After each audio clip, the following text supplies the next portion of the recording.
Good morning. This is dawn in Kirkenes, Norway, the extreme northern top of Norway above the Arctic Circle. I just spent the night in that there rental car after flying in late at night into the small airport here. I'm going to have 4 days to tour the top of Norway, from Kirkenes all the way over to Tromso, and then come back again. That's a lot of kilometers to hit in that little rental car, so I got to get moving quickly. So it's October 1st here. It's kind of chilly, but there's snow and ice, so this is a pretty good time to come and visit. Everything on the other side of the lake is Russia.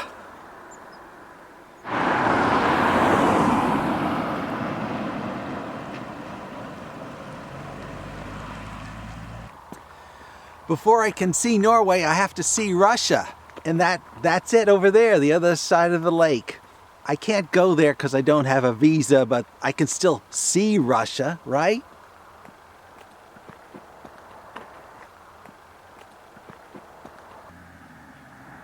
There's the Russian toll house over there.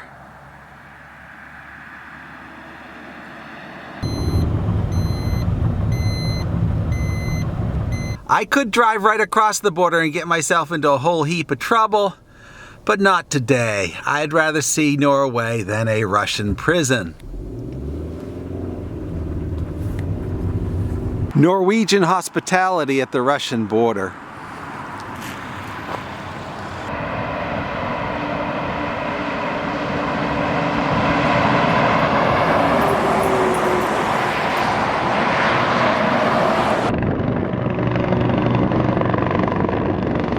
This is a helicopter apparently patrolling the border on the Norwegian side.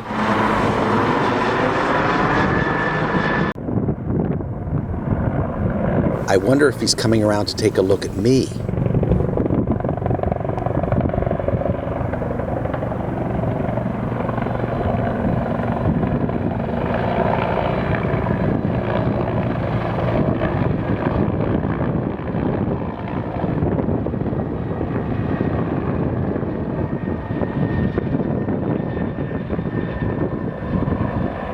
Safety issues, well, you have nothing to fear in Norway from the humans.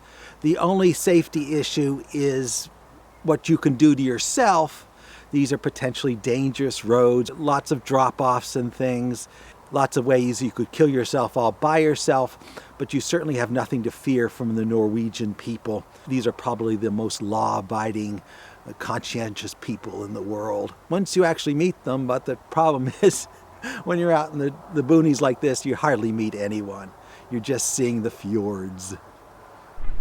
My first day of driving takes me from Kirkenes and the Russian border along the coast of the Barents Sea to Vardo, site of some famous witch trials in the 1600s. Roads in northern Norway are well maintained but often narrow. Bridges may have only one lane and you have to pull over to let opposing traffic pass.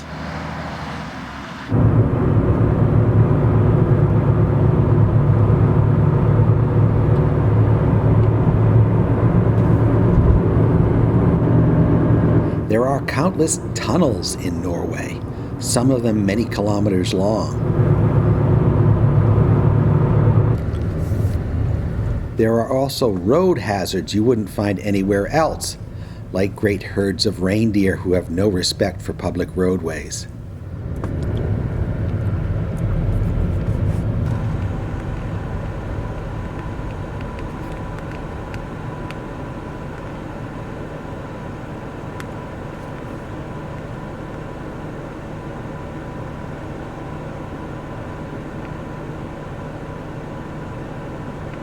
Fjords and waterfalls, fjords and waterfalls, fjords and waterfalls. It's a waterfall in Norway.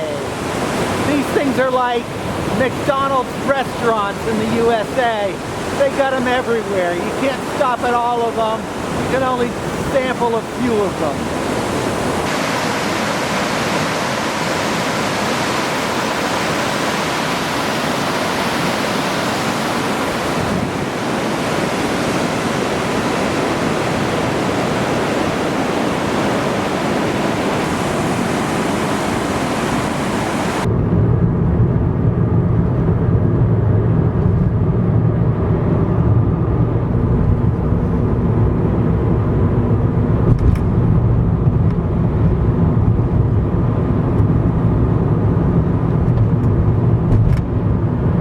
I'm traveling in the county called Finnmark. The eastern part of the county consists of these low, barren hills infiltrated by wide fjords.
Like many places in the northern latitudes, tides are extreme, leaving boats high and dry at low tide. Notice how high the city docks are.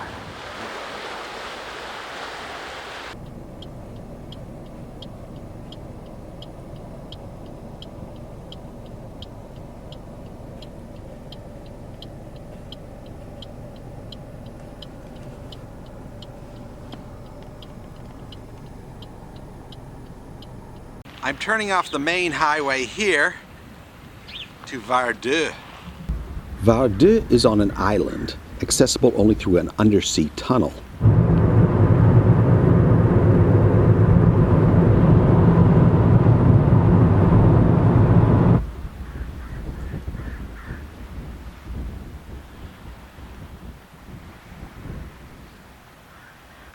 I'm in Vardo, Norway, which is just about as far north as you can get without being a polar bear. This community is known for its isolation and also for its witch trials in the 1600s. You've probably heard of the Salem witch trials, where 20 accused witches were executed. In this place, there were 3 waves of witch trials in the 1600s, and over 70 people were executed. It turns out Norway did not always have an exemplary human rights record.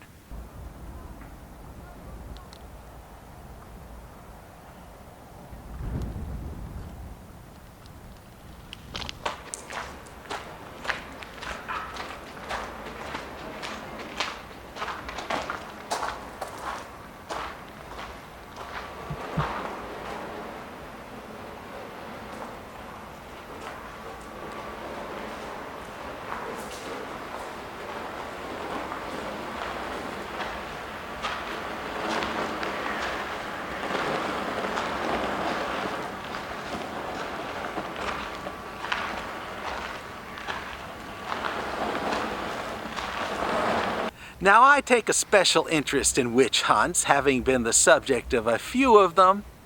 So who's the first people burned at the stake? Well, it's your eccentrics, your intellectuals, the people you don't quite understand. In other words, I'd be dead long ago in the 1600s.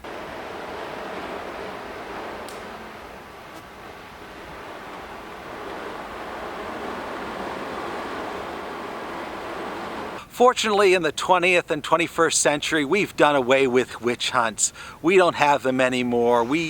Except for maybe, you know, McCarthyism and Hitler and Stalin and ethnic cleansing and modern Russia, and you know, maybe they're still around, who knows. They just work in different ways.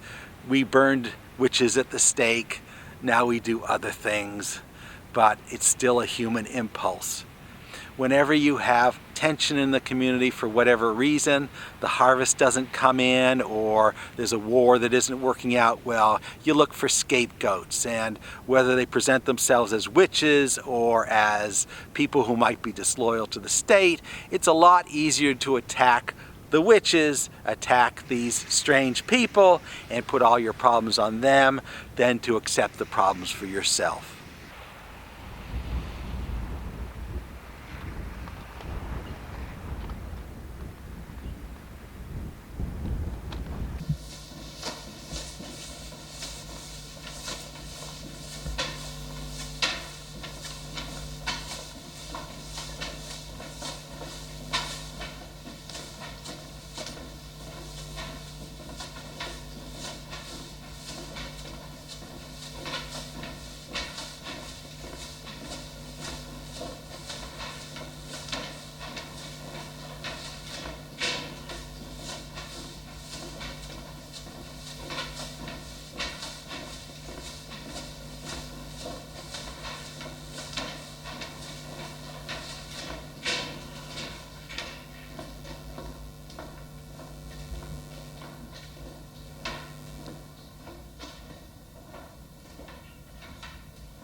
I'm in a small fishing village in the extreme north of Norway. It's October 2nd. It's cold. It's just around freezing, hovering around freezing.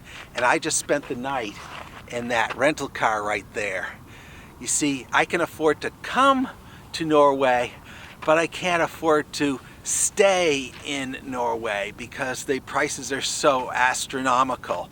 A gallon of gas is $7 and everything else is priced accordingly. All I have is this rental car. It costs me $80 a day, but it's serving both my transportation needs and my lodging needs. So for the rest of my journey here in Norway and several other countries, I'm going to be sleeping in a rental car. Now, this is an acquired skill. It's something that you have to train for, like an athletic event, because the problem, number one, is keeping warm, and number two is managing to sleep all scrunched up in the back seat of this thing.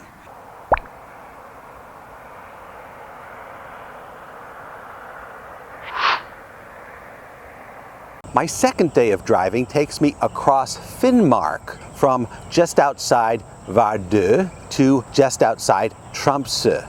That's about 900 kilometers in a single day.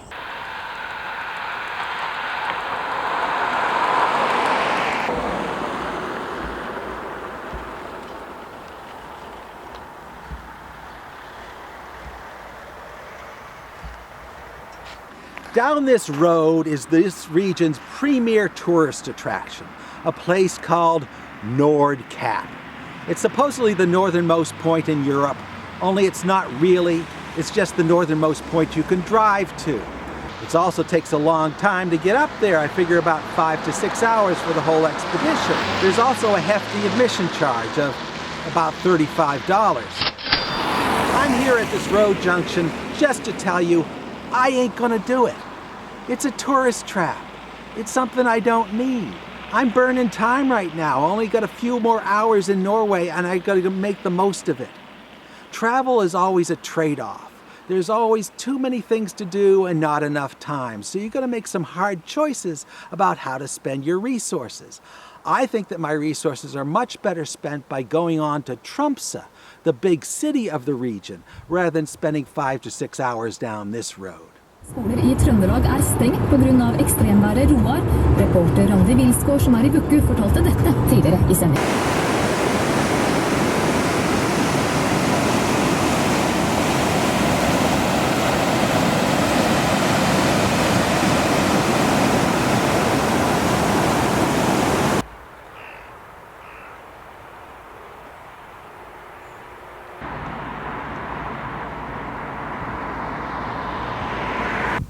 On a hillside above a fjord, I stopped to check out what looks like a military installation. It's a fortified pillbox, so it must be here for defense.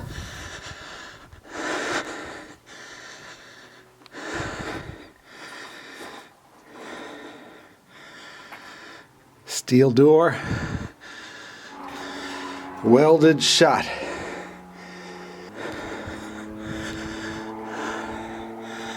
Apparently an observation post. I am told it was a gun emplacement that was active during the Cold War. Snowing. October 2nd in the Arctic is snow time. Just listening to the weather is very depressing. Bølgehøyde 2 til 3 meter. Lørdag 2 til 2,5 meter. Bølgehøyde 3 til 4 meter. Lørdag morgen 2 til 3 meter. As I go further west in Finnmark, the mountains become more dramatic.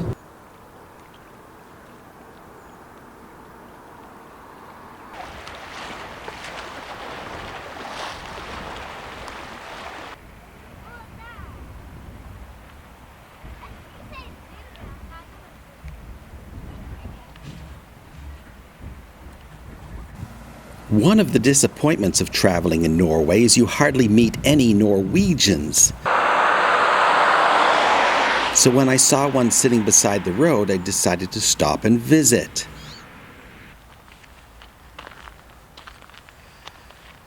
I have come to the conclusion that there are very few living Norwegians in Norway.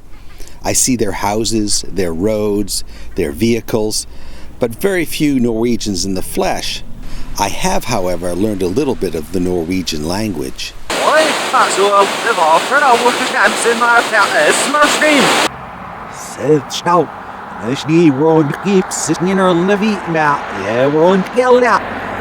God kveld. Dette er Meteorologisk institutt Tromsø med fullstendig værmelding for kystområdene i Nord-Norge. Dette var alt fra værvarslinga for Nord-Norge. I just woke up near Tromse and there's snow on my windshield. It's cold, but I got a good night's sleep. Rørvikstøtt, nordvestlig, periodevis liten kuling 12. Regnbyger. Lørdag minking til vestlig bris. Sørlig, periodevis liten kuling 12 fra om formiddagen.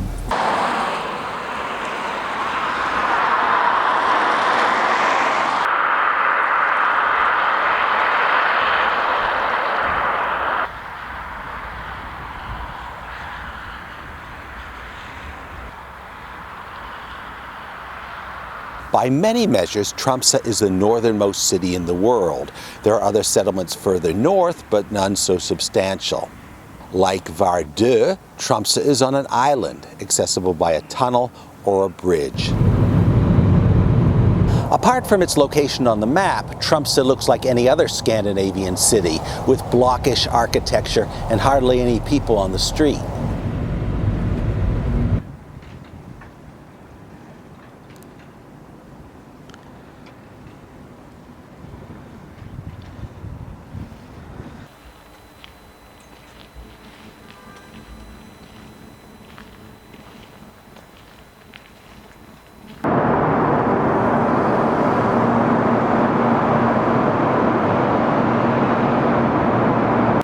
This is the University of Tromsø, the northernmost university in the world. I admit I found the university a bit disappointing. It looks like any other college campus.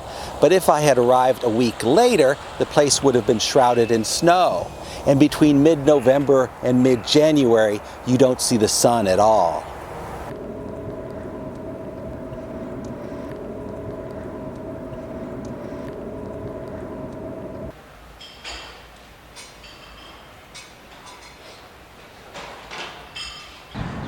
This map at the Botanic Gardens helps explain why Norway is so mild even at this high latitude. We're well north of the Arctic Circle here, but these currents come up from the Atlantic and bring warm water with them. So even up here at the top of Norway, it's relatively warm. The Arctic currents come down from the north near Greenland, which is why Greenland is so cold, even though it's at the same latitude.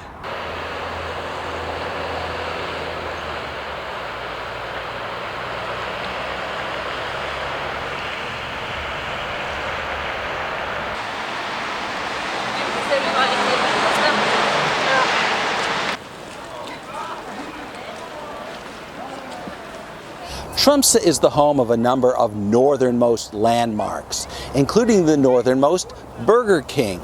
It doesn't happen to be this particular one, but I'm pretending that it is.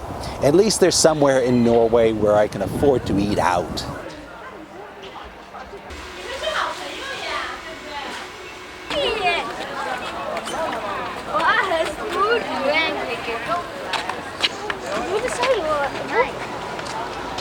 Now that I've achieved my goal of Tromsø, I have to find my way back. I've got 24 hours to drive 900 kilometers to return my rental car and fly out tomorrow evening. If Santa Claus needs reindeer, there are plenty of them here. I saw hundreds, if not thousands, in my short visit.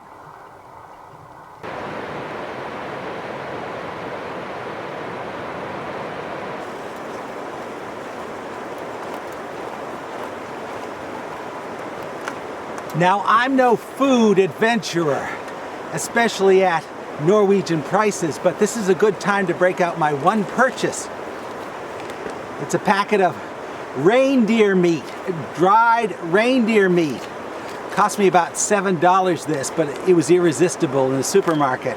So I'm gonna try it here. I just saw a herd of reindeer, so this is the appropriate time to try out their flesh. Okay. Dried reindeer meat. This is the first time I've eaten this stuff. And you're seeing it right here, because you saw me open the packet. Here it is, dried reindeer meat.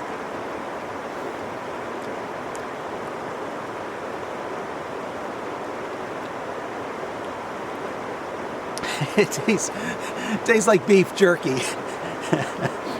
Rather cheap beef jerky is what it tastes like. Well, at least I'm getting my protein for the day. You should try some. Here, give it a try. I got plenty of it. Here, give it a try.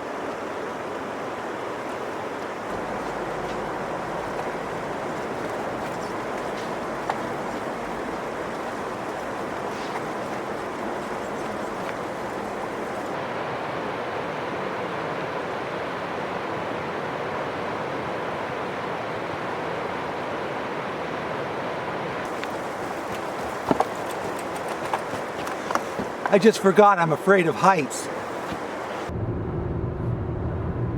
This is a good day to be leaving Finnmark. Just in the 4 days I've been here, winter has started to close in. There's significant snow inland, and even on the coast, sea ice has begun to form.